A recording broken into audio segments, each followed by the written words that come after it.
Olho de Horus.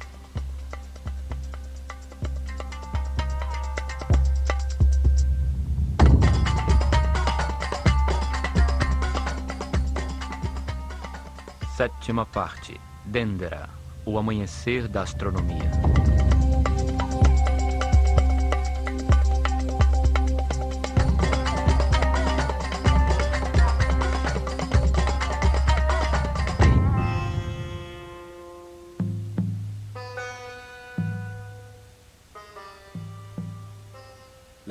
A cultura egípcia foi formada em torno de uma série de templos religiosos construídos em locais especialmente escolhidos ao longo do Nilo. Para os sacerdotes egípcios, qualquer forma no universo que cresça exteriormente necessita de um receptor que permita seu desenvolvimento no tempo. Os templos foram os tais receptáculos que permitiram o desenvolvimento de sua civilização. Cada templo expressou uma tomada de consciência diferente sobre o universo. Seu objetivo era transmitir à sua sociedade os diversos princípios fundamentais, as verdades distintas. Isto permitiu que cada templo atuasse como um órgão distinto no país, com funções diversificadas, dedicado a ensinar e explorar um tema religioso diferente. Assim eram vistas as casas de Deus.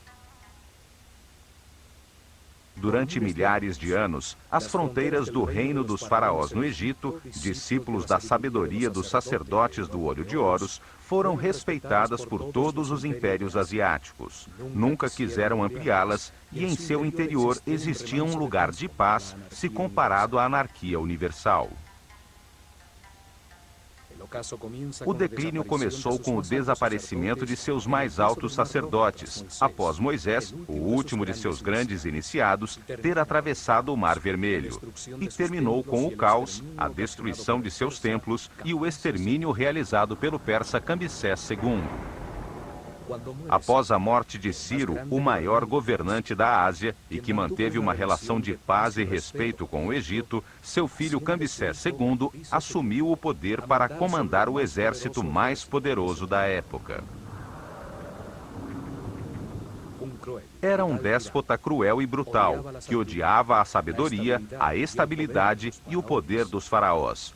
Obcecado por provar que seus deuses eram os mais poderosos, invadiu o Egito em 525 a.C. Assassinou Psamético III, o último faraó nascido legitimamente nestas terras, e a maioria dos sacerdotes da escola de mistérios do Olho de Horus. Arrasou os templos e queimou os papiros que continham toda a sabedoria armazenada por várias gerações.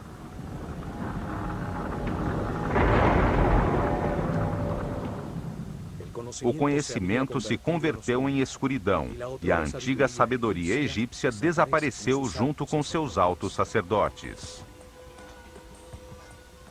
Cambyses II estabeleceu uma cruel servidão que duraria 200 anos, até a chegada de Alexandre o Grande em 322 a.C., recebido como salvador pelos egípcios.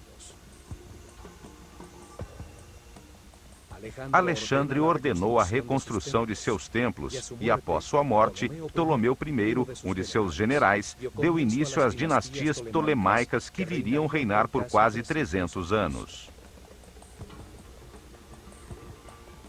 O templo dedicado a Hathor, que já existia em Dendera desde 5400 a.C., foi reconstruído pelos reis macedônios como um método piedoso para legitimar o seu poder.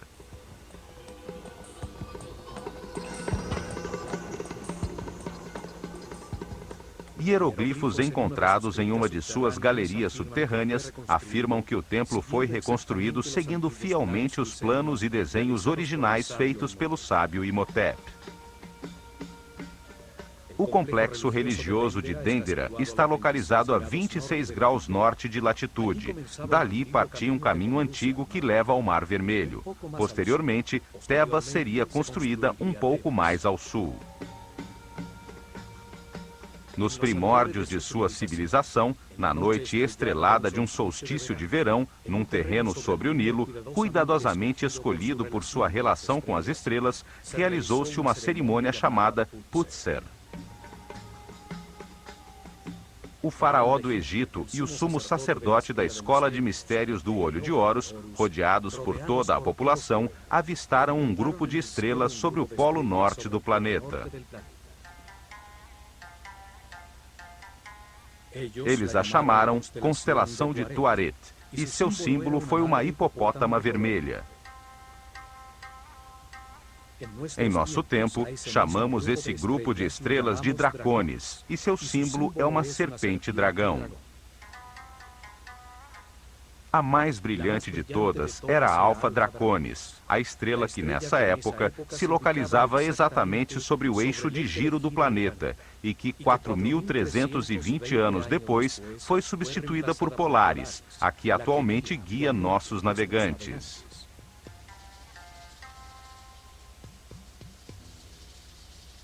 O avanço do sistema solar em seu giro ao redor do centro da galáxia determina que durante esse ciclo de 25.920 anos, 6 estrelas diferentes brilhem sobre o polo. A estrela sobre o polo representava a força materna fundamental, geradora da substância que permitiu o desenvolvimento da vida no universo, o princípio feminino, que foi chamado de Hathor, e a quem foi dedicado esse templo. O faraó e o sumo sacerdote estenderam uma corda entre duas estacas, orientando-a exatamente para Alfa Draconis. A sacerdotisa do templo pregou as estacas com um martelo de ouro, definindo assim o eixo do templo, a coluna vertebral que daria organização a seus santuários. Colocaram as pedras dos 4 cantos que determinaram os limites do muro protetor do complexo, uma muralha elevada que mantinha afastado o inimigo da vida, o qual desejava perpetuar-se. Colocaram sua porta principal voltada para o norte, a última de uma série de pórticos que vinham do Sancta Sanctorum do Templo de Hathor e demarcavam o segmento do céu por onde Alfa Draconis aparecia, facilitando a sua localização à noite para registrar sistematicamente seus movimentos. Nessa mesma noite, olhando na direção leste, encontraram também outra estrela a 90 graus da anterior, a que chamaram de Sírio, e que era o símbolo de Ísis no céu. Assim, localizaram o eixo de um segundo templo que determinou a segunda porta do complexo. A porta do templo de Ísis demarcava o setor do céu por onde ascendia a estrela Sírio e onde aparecia o sol em 21 de junho, dia do solstício de verão. O templo cresceu em seu interior, enquanto os sacerdotes registravam os movimentos das estrelas e estudavam os processos impulsionados pela sua energia, inscrevendo em seus muros as conclusões a que chegaram sobre esse tema sagrado. Sírio, o símbolo de Ísis, era chamada de estrela-cachorro, pois seguia a constelação de Órion, personificação de Osíris no céu. Após estar escondida no horizonte por 120 dias, marcava com sua aparição o momento das cheias do Nilo.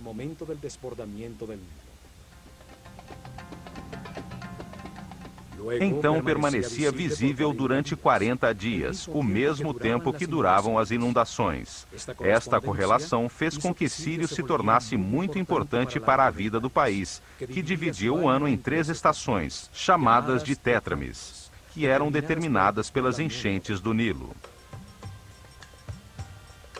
As festividades do ano começavam com a cheia do Nilo, e Sírio marcava com sua reaparição no céu esta importante data. Quando a estrela desaparecia, o rio recuperava seus níveis normais. O calendário e a sincronização da vida egípcia com o sol e as estrelas era tão importante que o faraó do Egito, ao assumir suas funções, deveria jurar que nunca alteraria as datas do calendário. No entanto, o dia em que Sírio reaparecia no céu dependia da latitude do templo onde era esperada, pois na Elefantine do Sul se via a estrela 7 dias antes do que na Bubastes do Norte. Por esta razão, os sacerdotes também usavam o sol como relógio para determinar a duração do ano, pois o solstício de verão coincidia com a reaparição de Sírio. Em Dendera, frente ao horizonte do templo de Ísis, primeiro Sírio ascendia no céu e depois o sol aparecia. Ao amanhecer do dia do solstício de verão, Sírio e o Sol marcavam em um relógio cósmico o início do Ano Novo Egípcio. Em uma cerimônia no terraço deste templo, era acendido o fogo novo para todo o país.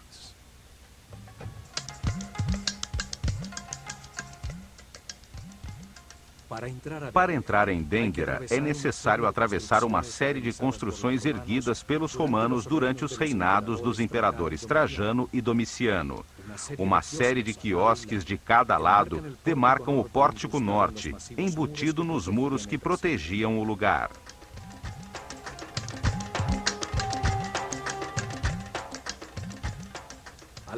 Ao atravessar-se o pórtico, aparece ao fundo, com seu eixo principal orientado para o norte, a fachada com as 6 colunas atóricas do imponente templo principal, dedicado ao estudo das estrelas. Muito perto da entrada do complexo, encontra-se uma capela dedicada ao nascimento de Horus, construída pelos romanos durante o reinado do imperador Augusto. Aqui era celebrado o momento da iluminação, quando Ísis dava à luz, simbolicamente, o filho de Osíris. Em seus muros estão talhadas as cenas de amor de Ísis e Osíris, o nascimento e a apresentação do menino e a cena deste na roda da olaria, quando Deus lhe dá sua forma material.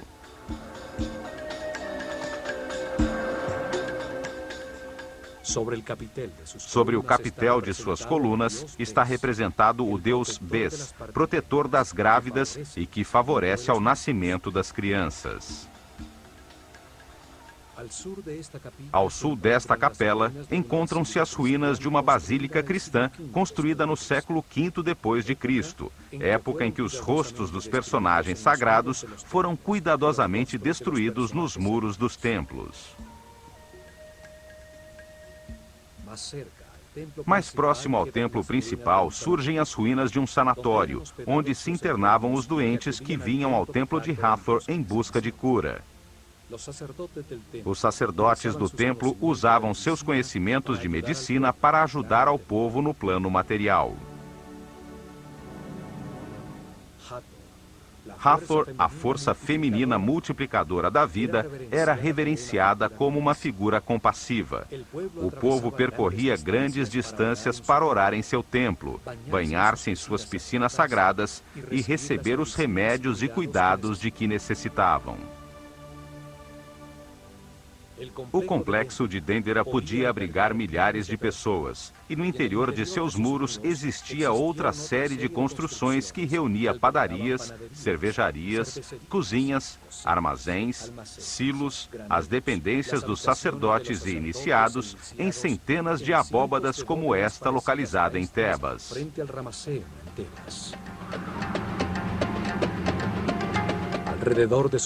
Ao redor de seus muros externos, o povo construiu suas casas. Daí surgiu um polo de desenvolvimento sob o cuidado dos guardiães do conhecimento, os sacerdotes do olho de Horus. O desenho da fachada do templo de Hathor é diferente do templo egípcio tradicional, pois suas colunas frontais estão unidas até meia altura por muros extremamente decorados.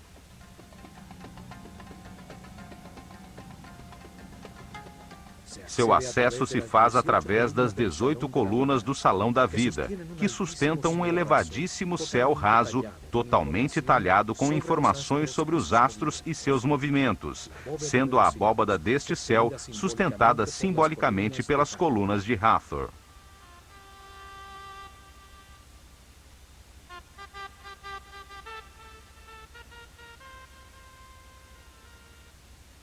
Cada coluna tem a forma de um sistro, um instrumento sagrado que faz vibrar uma série de discos de metal utilizado pelas sacerdotisas de Hathor, padroeira da dança e da música, para produzir uma vibração que adormece a consciência.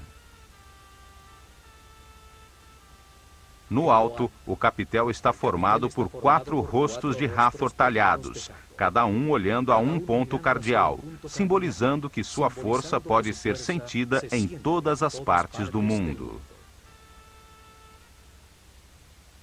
Seus olhos de serpente e suas orelhas de vaca, símbolo da maternidade e da nutrição, formam uma imagem quase extraterrestre, associada em inúmeras lendas ao planeta Vênus. O templo foi encontrado em excelente estado pelas tropas de Napoleão, por ter ficado sepultado sob areia por milhares de anos. Converteu-se em refúgio para as tribos nômades que, com suas fogueiras, defumaram as cores do belo céu raso. No céu raso deste grande salão, os últimos sacerdotes de Dendera talharam as tábuas astronômicas que ainda conservavam, produzidas por várias gerações de sacerdotes, de forma a impedir que este conhecimento desaparecesse para sempre. Todas as constelações que formam os signos do zodíaco aparecem representadas em suas barcas simbólicas, com imagens do Nut, o símbolo dos céus, que devorava o sol todas as noites para que renascesse ao amanhecer.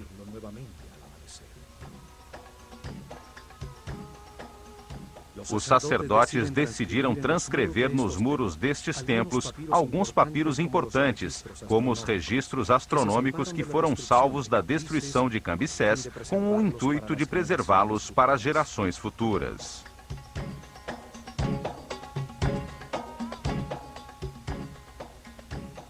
Neste salão, chamado de A Casa da Vida, os escribas trabalhavam nos papiros sagrados, nos tratados teológicos, nas orações dos rituais, nas tabelas de registros astronômicos.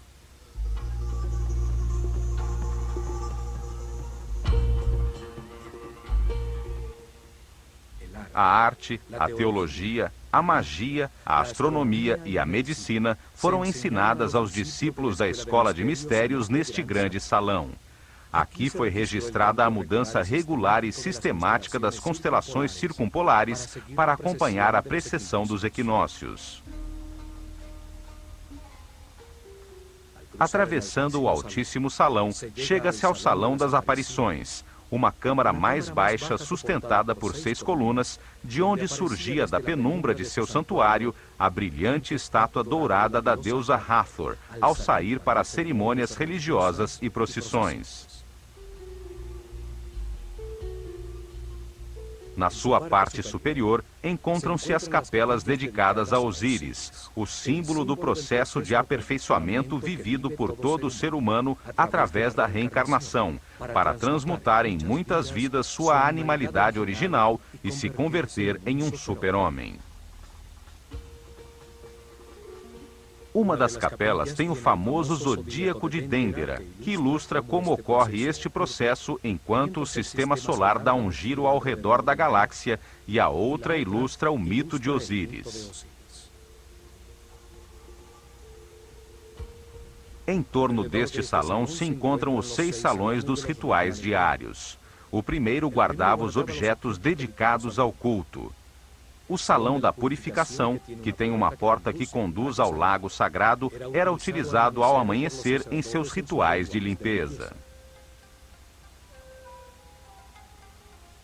Os templos tinham um lago sagrado, escavado até chegar-se ao nível do lençol de água da região, forrado de pedra e com uma série de escadas que permitiam aos sacerdotes entrar na água para purificar-se antes do início de seu serviço no templo. No salão seguinte, organizavam-se os ofícios. Conduzia ao corredor de acesso a escada de caracol que chega ao terraço do templo, utilizada às noites no registro da abóbada celeste. Do lado esquerdo, o salão do fundo comunicava-se com o exterior para receber as oferendas que todos os dias o povo levava a seus guias espirituais. Os mantimentos e animais dedicados ao sacrifício eram armazenados e preparados nas duas outras câmaras. Pelo Salão das Aparições, chega-se ao corredor das duas escadas do templo. À direita, a escada de caracol simbólica por onde subia a procissão que levava o santuário portátil, a barca de ouro com a imagem de Hathor, até o terraço para aguardar a aparição do sol no solstício de verão. Simboliza a escada da luz. Cada degrau, a vida mais acima na escala da consciência, a matéria que se eleva até o espírito.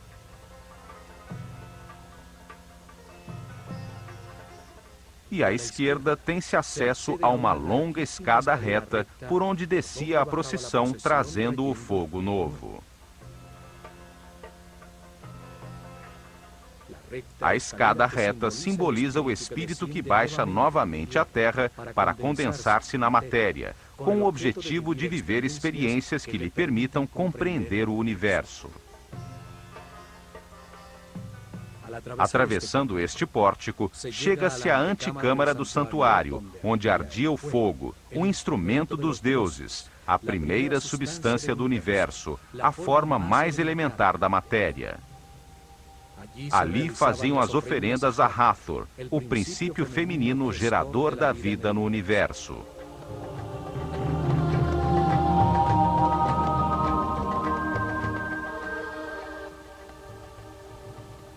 À esquerda deste salão estava a capela onde guardava-se a barca de ouro, o santuário portátil, símbolo do movimento físico do Sol.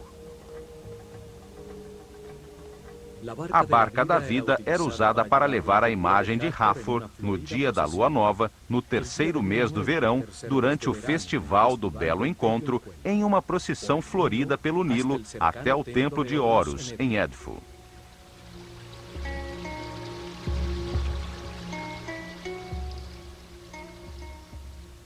Um espaço aberto, sem teto, também se comunicava com a antecâmara do santuário. Frente a ele estava a chamada Capela Pura.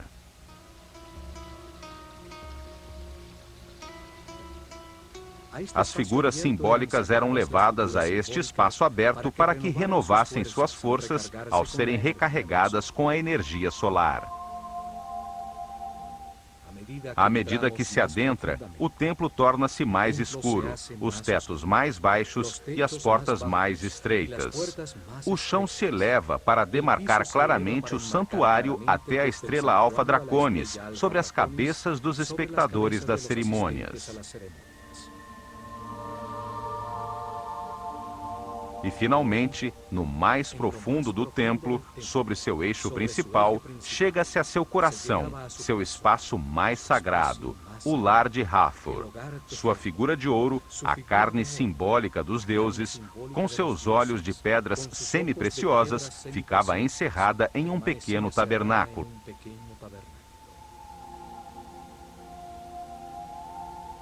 Somente o faraó e os mais altos sacerdotes da escola de mistérios do Olho de Horus podiam entrar aqui após uma intensa cerimônia de purificação com água.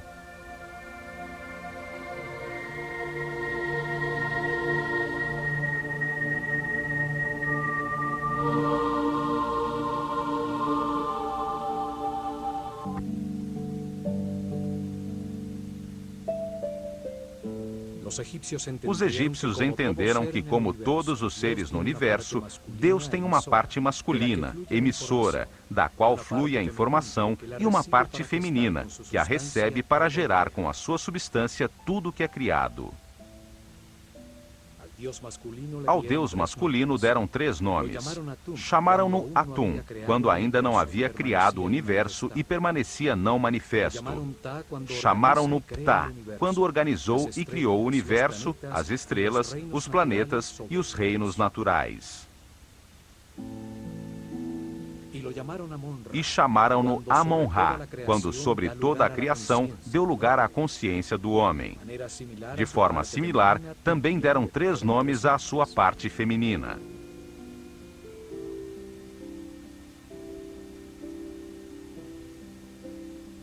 Chamaram-na de Nun, quando era apenas uma substância homogênea, virginal, sem forma, em estado de perfeito equilíbrio, o líquido amniótico do universo não manifesto. Chamaram-na Sekhmet, quando se polarizou em 2 forças opostas, que a transformaram em uma substância radiante, em fogo, um princípio multiplicador em movimento que gera Nefertum, o universo que reconcilia e harmoniza temporalmente as forças opostas. O fogo produz o movimento, o tempo e o espaço. Sua intensidade que coagula produz os estados sucessivos da matéria, o ar, a água, a terra e, por último, a força da vida, representada por Hathor, a substância que gera e multiplica as consciências que experimentam o espaço-tempo. E a chamaram de Mut, quando gerou as 4 forças que impulsionam a consciência evolutiva do homem. As 4 forças são Osíris, Ísis, Set e Neptis. Entendendo Hathor desta forma, ela é a barca da vida, a barca da luz. Representa o amor, a grande matriz das consciências do universo, a barca do norte, que contém o princípio de toda a natureza. Aqui em seu tabernáculo, Hathor, a força da vida, recebia as preces dos que queriam prolongá-la ou curá-la.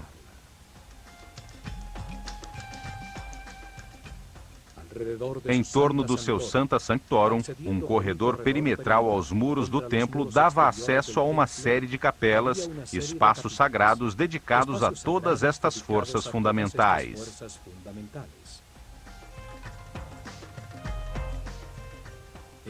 Estas capelas eram reconhecidas desde fora pelos desenhos talhados de seus símbolos sagrados no muro exterior do templo e permitiam que o povo que não podia entrar, pois só tinham acesso os sacerdotes e os iniciados, orasse e pedisse ajuda às forças fundamentais do universo. À direita da capela do ouvido de Hathor, 2 capelas que se comunicavam eram dedicadas à adoração do único Deus, o Criador da consciência do homem, o que está em todas as partes, Amon-Ra, com seus símbolos também talhados no muro externo. As 2 capelas da esquerda continham as imagens que simbolizavam as forças fundamentais do Baixo Egito, todas relacionadas com Hathor e seu instrumento musical, o sistro.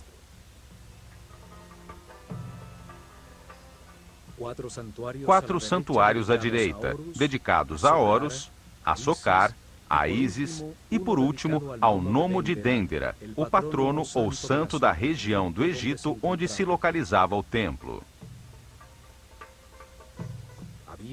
Havia outra capela que continha o colar de Menat, um colar utilizado pelo sumo sacerdote nas cerimônias e procissões, com 4 imagens de Hathor, cada uma com um trono simbólico na parte de cima. Os 4 tronos representavam os poderes supremos do universo: o amor, a sabedoria, a força infinita da vontade divina e a harmonia. Sob o piso destes espaços existia uma série de criptas onde eram guardados os elementos mais sagrados, as peles escritas e papiros mais secretos relativos à revelação deste templo.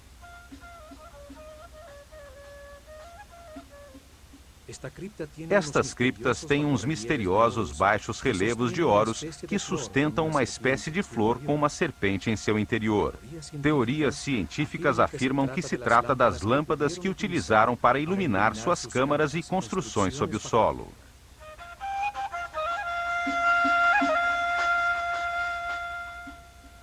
Ao subir a escada reta, chega-se ao terraço, o espaço dedicado ao registro da abóbada celeste. No canto sudoeste do terraço, encontrava-se o quiosque onde os sacerdotes esperavam a aparição das estrelas e a saída do sol no ano novo, que acendia com seus raios o novo fogo.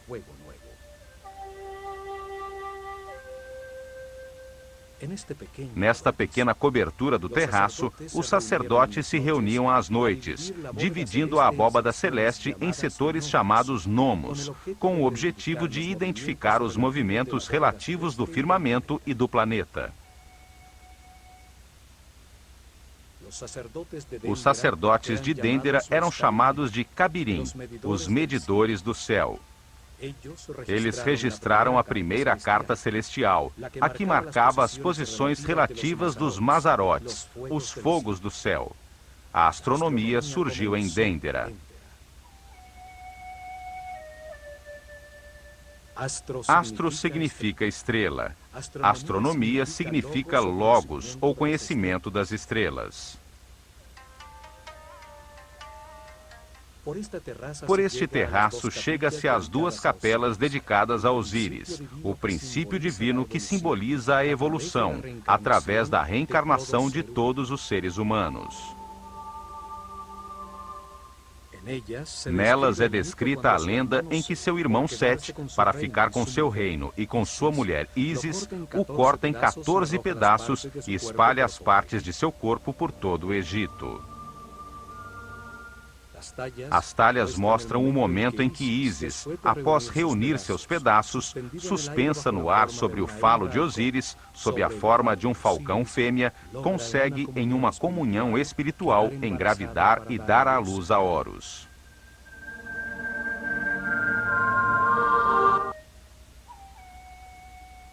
No teto da segunda capela encontra-se o chamado Zodíaco de Dendera, uma imensa lousa de pedra com uma talha da abóbada celeste em torno do Polo Norte, como era visto em 700 a.C., durante o solstício de verão à meia-noite. É uma cópia da lousa original que encantou Napoleão ao entender seu profundo significado e que se encontra hoje no Museu do Louvre, em Paris. Em uma capela como esta, neste mesmo lugar e durante milhares de anos, os sacerdotes do Olho de Horus estiveram atualizando periodicamente, sobre um papiro, um mapa dos céus como este.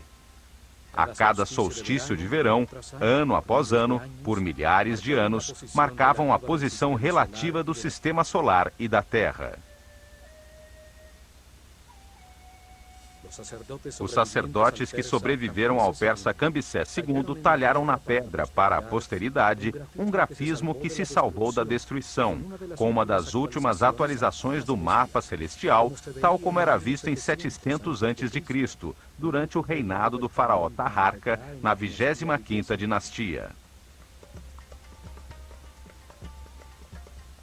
A abóbada celeste é sustentada por 8 imagens de Horus ajoelhado e 4 figuras femininas de Ísis.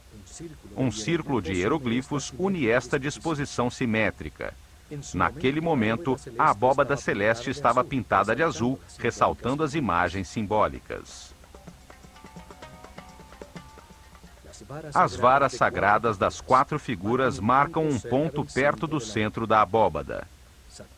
Saturno, o pai dos planetas, Júpiter, Marte e Osíris, que representa a constelação de Órion, com sua estrela companheira Sírio, personificação de Ísis no céu.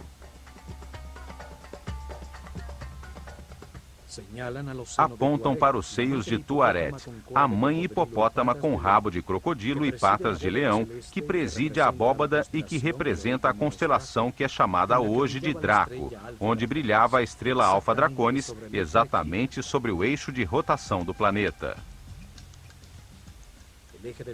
O eixo do templo está orientado 71,5 graus para nordeste, a fim de demarcar em seus pórticos o segmento de céu onde aparecia a estrela polar Alfa Draconis, que na abóbada aparece sobre o seio da hipopótama. A seu lado, encontra-se a constelação do Chacal Vermelho, com a estrela Mizar em sua pata dianteira, a representação egípcia da constelação da Ursa Menor, com a estrela que hoje chamamos de Polaris. Alfa Draconis, sob o seio de Tuaret, está fora do ponto central da abóbada, marcando o desequilíbrio necessário para que exista o movimento elíptico do universo, que fará com que a estrela Polaris, que se encontra no centro da abóbada, se situe sobre o eixo do planeta. A estrela polar, ao redor da qual parece girar a abóbada celeste, era muito importante para os egípcios, pois representava a energia sobre o eixo de rotação do planeta, sobre sua coluna vertebral, que organiza os órgãos de todo ser vivo, desde um inseto a um homem ou um planeta. Além disso, durante o reinado de Senéfro, muito antes da construção da Grande Pirâmide, seus sacerdotes haviam profetizado que quando Alfa Draconis fosse substituída por Polaris, chegaria o fim de sua civilização, como descrito no papiro de Nefer-Rohu. O templo de Hathor estava orientado para registrar as constelações situadas em volta do eixo de rotação da Terra, as 6 constelações circumpolares, cuja energia atinge o planeta há muito mais tempo e de forma mais direta que as constelações zodiacais. Em uma época em que o dia e a noite eram como a vida e a morte, o setor do céu sobre o polo, onde as estrelas eram sempre visíveis, contrastando com as que ascendiam e desapareciam, representavam os poderes da escuridão que a luz nascente do sol fazia desaparecer. A escuridão inicial, a mãe escuridão, o espaço vazio, o caos, eram representados por esta hipopótama vermelha. Ao sair da água, os hipopótamos transpiram um líquido vermelho. A água do Nilo, ao transbordar e invadir a terra, tornava-se vermelha devido ao óxido de ferro. O vermelho simbolizava a fonte materna.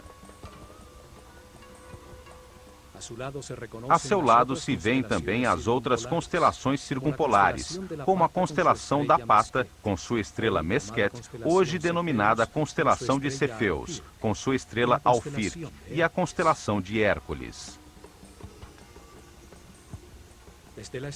A partir da estrela sobre o polo, dividiram o céu à sua volta em 12 setores principais, com 30 graus cada um. As constelações de estrelas que continham os decanos, uma série de 36 estrelas muito brilhantes, pelas quais o sistema solar passa em sua viagem pela galáxia. O sistema solar e o homem, ao atravessar cada um dos 12 setores em que as estrelas foram agrupadas, recebia uma influência energética diferente que impulsionava nos espíritos encarnados, em cada momento, um processo diferente de aperfeiçoamento. Para explicar que processo impulsionava cada grupo de estrelas, usaram animais, que representavam um nível evolutivo diferente da consciência em seu caminho de reencarnações para a aquisição de sabedoria pela experimentação em um universo de polaridades contrastantes, de luz e escuridão, o círculo de animais ou zodíaco.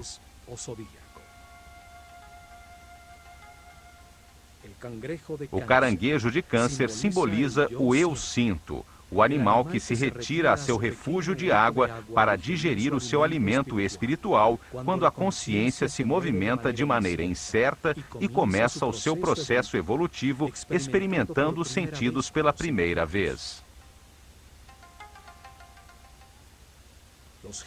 Os gêmeos de Gêmini simbolizam o eu penso, o desejo de aprender e explorar com a dualidade necessária para encontrar a verdade, o conhecimento e a experiência através dos opostos, das experiências contrastantes.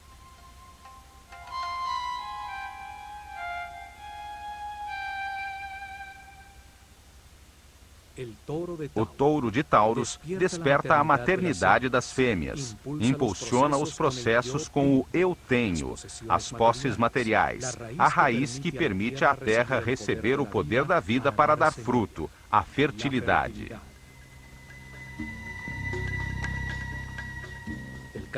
O carneiro de Áries representa a tomada de consciência do seu ser, o eu sou, a força que resiste às dificuldades da vida e converte a rocha em cristal.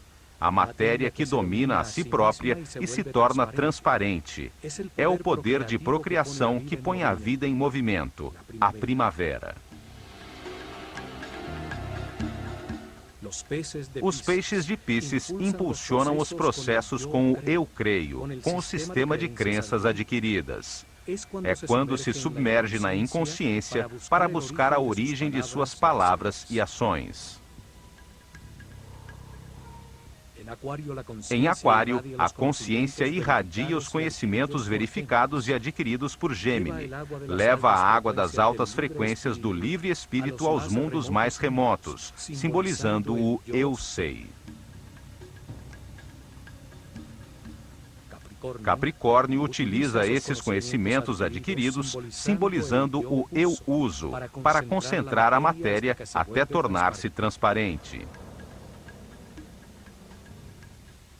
Na era de Sagitário, o eu vejo, a consciência evolutiva já é um ser que cresceu além de sua natureza animal, o centauro, com sua consciência dirigida ao divino. É o poder espiritual do pensamento, a sabedoria da idade.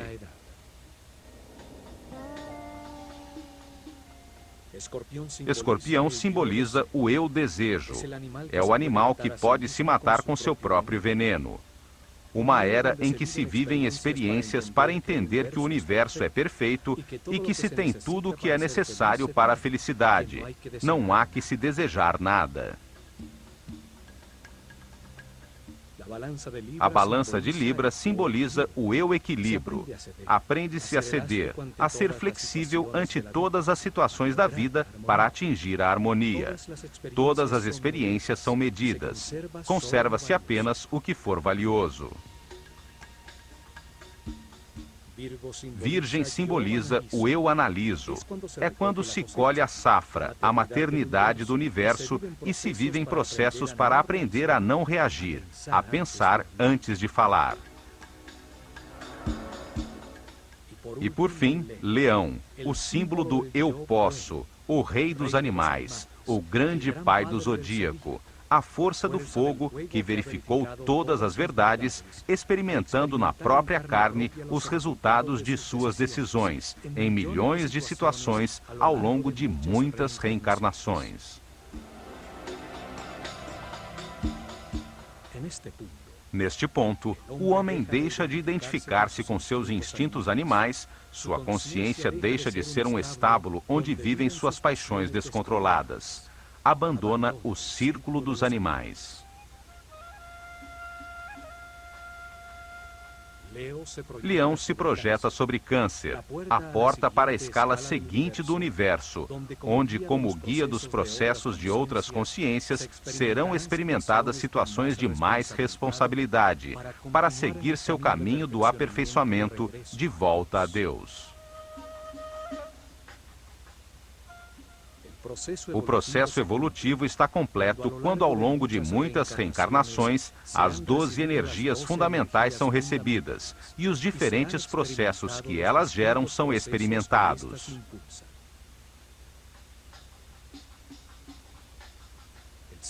O signo zodiacal sob o qual o homem morre será o signo sob o qual nascerá em sua próxima encarnação.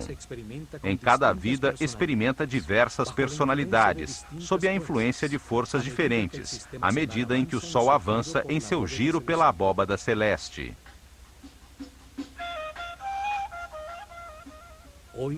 Hoje conhecemos este giro como precessão dos equinócios, mas não entendemos seu profundo significado em nosso próprio processo evolutivo.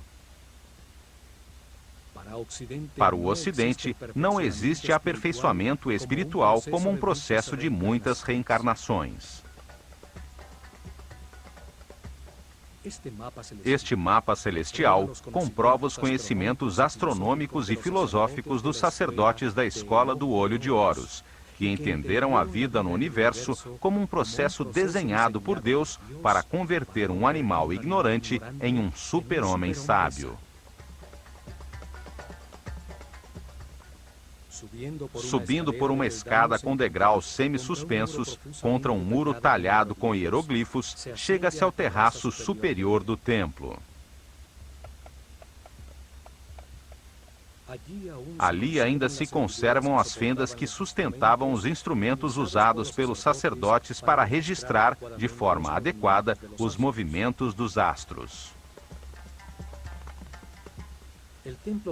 O Templo de Hathor registrava os movimentos das estrelas polares. Ali era acompanhada a troca de Alfa Draconis, que no ano 4320 a.C. brilhava sobre o Polo Norte, por Polaris, estrela que hoje orienta nossos navegantes. Neste terraço, em muitos solstícios de verão, eram realizadas cerimônias para acolher o Ano Novo Egípcio, quando a barca de Hathor, o princípio multiplicador das consciências que vêm experimentar o espaço-tempo, subia ao terraço.